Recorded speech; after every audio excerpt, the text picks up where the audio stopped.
Following what has been an unfortunate couple series for the Toronto Blue Jays, and while they continue to struggle, Jeff Passan has come out and dropped a massive report as it pertains to Bichette and his future in Toronto, as it pertains to both a contract extension and a trade this season. We're going to dive into exactly what he said and discuss what this means going forward, as this has huge implications. We also have some updates on Anthony Santander, who is mightily struggling right now. So a ton to go over today, folks. Before we get into it, if you're a part of the 71% who aren't subscribed to the channel, this is the place to be for daily Jays content. Your guys' support has been unbelievable. If you want to help us towards our big goal of 17,000 subscribers, make sure to hit that subscribe button. And thank you guys again for your continued support. Ladies and gentlemen, there is a ton to go over today. You guys have been beasts, so thank you for your support. But the ladies and gentlemen, this is a very interesting situation for the Jays. They've now lost 2 series in a row, and the sky is not falling. They're still fine. There's still, time to improve, all these different things. But in the middle of all this, Jeff Passan has come out and dropped a pretty big report here. And you can see this. This is from last week. MLB Insider believes Blue Jays star has severely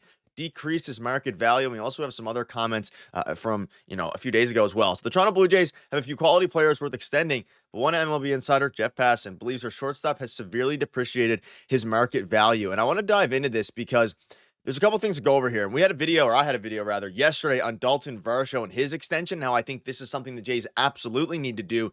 Now, as it pertains to Bichette, I'm very curious to see what you guys think about it. But obviously, we can give some backstory here. So, as we know, Bichette's been with the team for a while, but he's currently in the middle of a 3-year, $30 million, arbitration deal. I just bought out his arbitration years. And the discussion of a large extension for the star shortstop has been discussed for years, as have potential trade opportunities.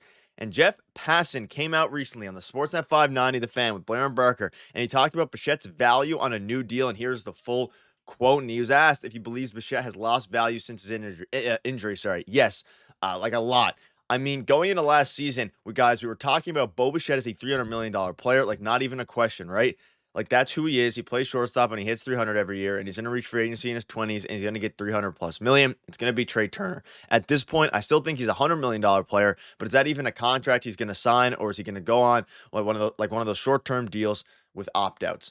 And that's a very interesting thing. Now, obviously, this was, last week. And since then, Bichette has been fantastic. He's moved his OPS, approaching 800. And if he has a great season this year, he's going to line himself back up for maybe a near $300 million extension.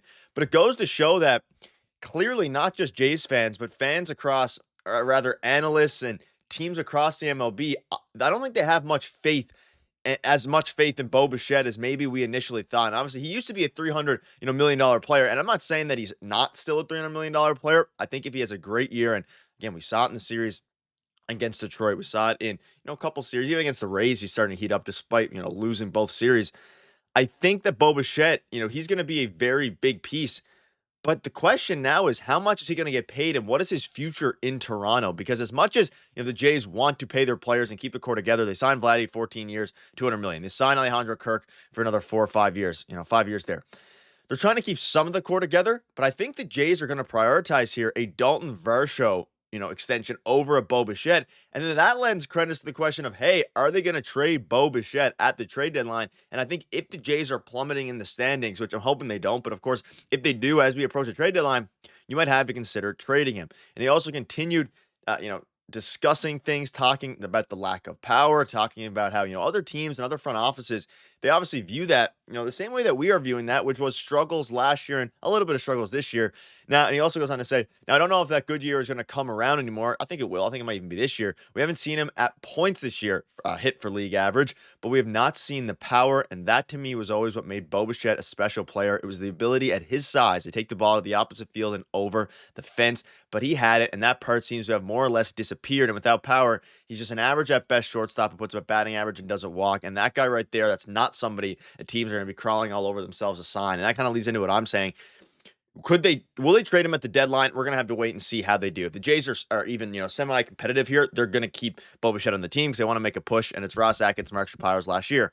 But if they aren't competitive, there's a very real world here where they trade, Bichette. But also, even putting the, trade talks aside for a minute here, because I want to stay optimistic about this Toronto Blue Jays team.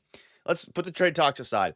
An extension, if the Jays want to get that done, mid-season, it's just not going to happen for a price that Bo Bichette's willing to accept, at least according to these reports. He's not going to get $300 million in the open market right now. He wouldn't get it. You can see Jeff Passan says that. I don't think the Jays right now would offer him more than 100, 150 million. Maybe, they offer him 150 million at his, lowest value right now, similar to a Willy Adames deal. That's kind of the benchmark we've all been using. But the way that he's been playing lately has kind of turned a corner a little bit, but we're going to have to see how that goes on. And the power is a serious issue for Bo Bichette. And again, you see another quote here from a couple other, reporters and insiders.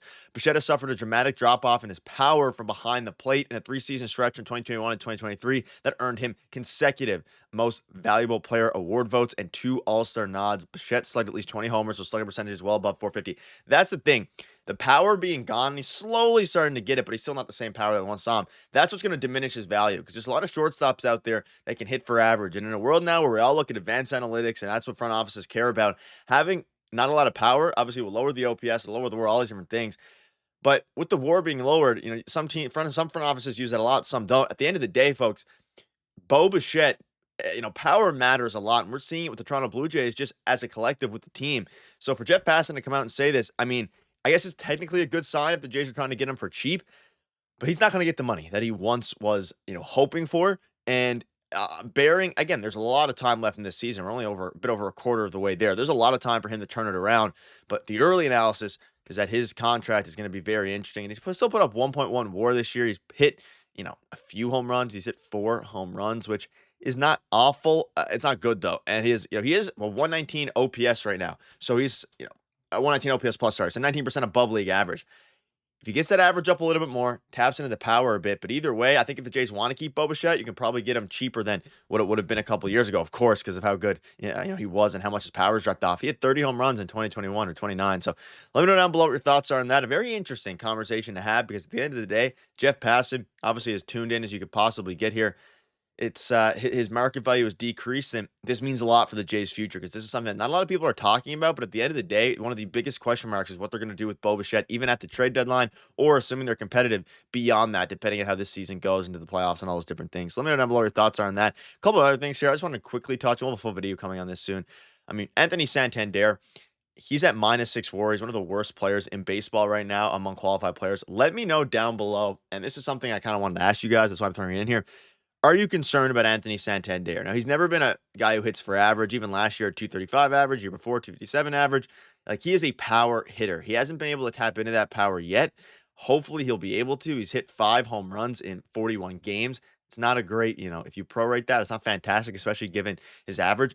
Are you worried about Anthony Santander? Or do you think it's a notorious, just slow start? Let me know down below your thoughts are on that, because the Jays are entering a very crucial point of their schedule. Of course, they start a series tomorrow against the Padres. They lost 2 out of 3 against the Rays. They lost 2 out of 3 against the Tigers. Very competitive in both. Very competitive against the Tigers, the best team in baseball.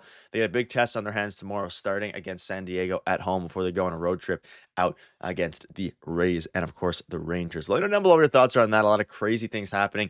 We'll keep you up to date with all the latest news. And Jeff Passan with the bomb.